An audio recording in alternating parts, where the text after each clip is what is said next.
Okay, you have to hear this. You know Paddington Bear, right? The cute one from Peru?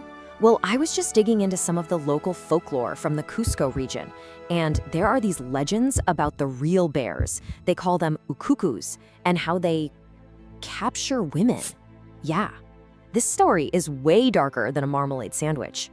It really is, and that's exactly what we're talking about today. Welcome everyone to Mammal Atlas. We're about to dive deep into the Andean bear, South America's only native bear species. And trust us, that cuddly image you have in your head is about to get completely turned upside down by the real animal and the incredible myths it has inspired.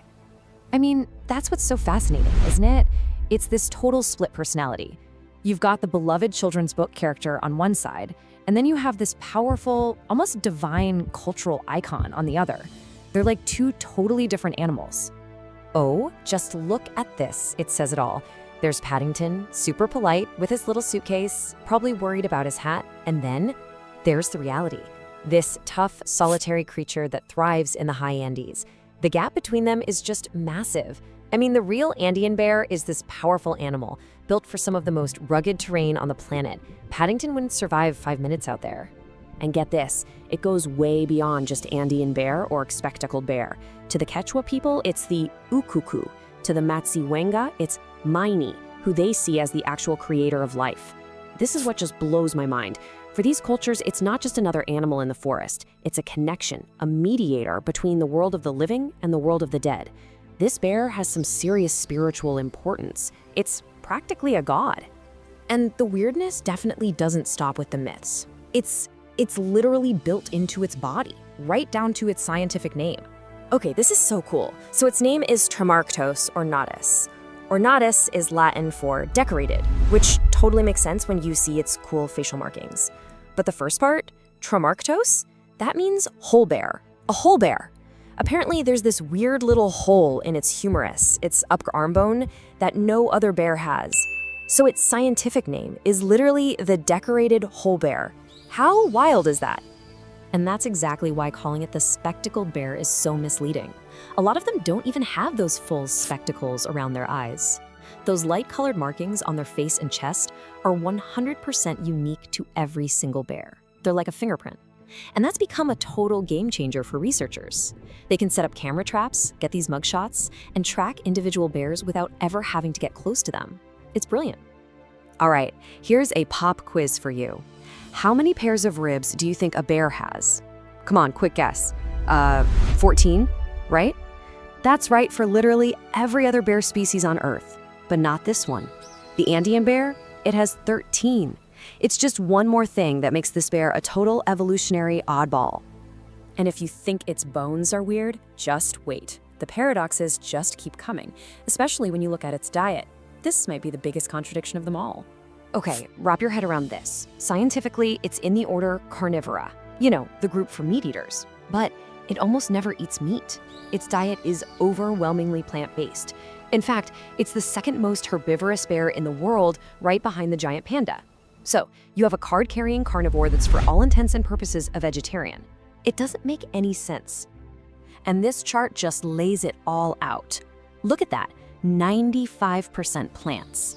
That little 5% sliver is just some opportunistic protein, maybe some insects, a small rodent if it's lucky. The vast, vast majority of what powers this bear is green stuff. And we're talking a huge menu, over 300 different kinds of plants. They're famous for eating these big plants called bromeliads, and they peel them layer by layer just to get to the soft center, kind of like how we would eat a giant artichoke. And because they eat so much fruit, they're incredible seed dispersers. They're basically the gardeners of the entire Andean ecosystem. But here's where things get really complicated, and honestly, pretty sad. That tiny 5% of their diet, every once in a while, it includes livestock, like a cow. And that puts them in direct and often fatal conflict with local farmers. It's actually one of the single biggest threats to their survival right now.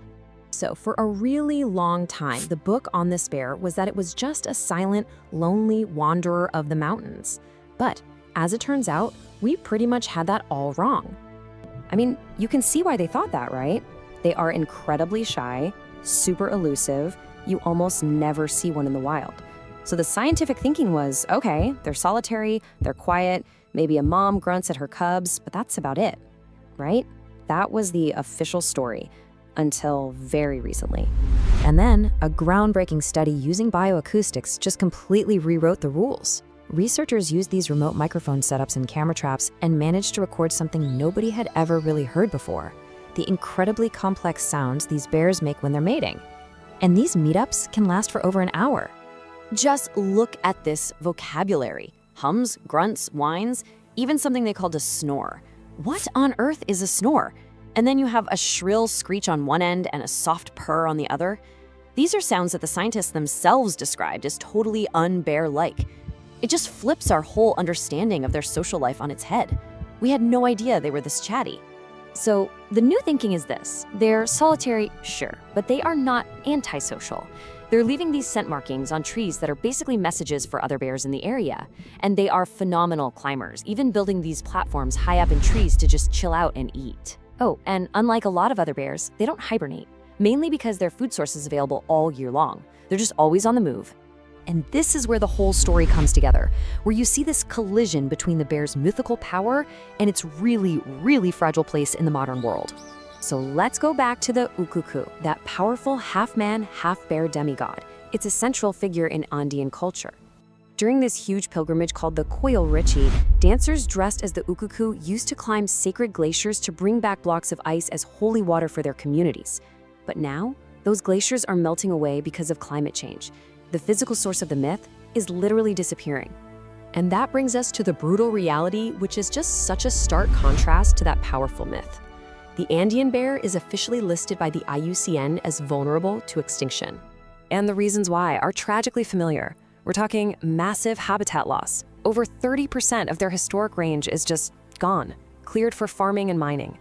They're illegally hunted for their parts. And like we said, there's the human-wildlife conflict, where they're killed by farmers trying to protect their livestock. Every single one of these major threats comes directly from us. And this number is just gut-wrenching. The best estimate right now is that there are fewer than 10,000 of these incredible animals left in the entire world. And that number is still trending down. Which leaves us with this final, really urgent question. The fate of the real bear and the mythical ukuku are completely tied together. As their physical world shrinks and the glaciers melt, can this unique creature, this decorated whole bear, survive in both legend and in life? That's it for this deep dive. If you learned something new today, please hit that like button and subscribe to the Mammal Atlas channel for more wild discoveries. See you in the next episode.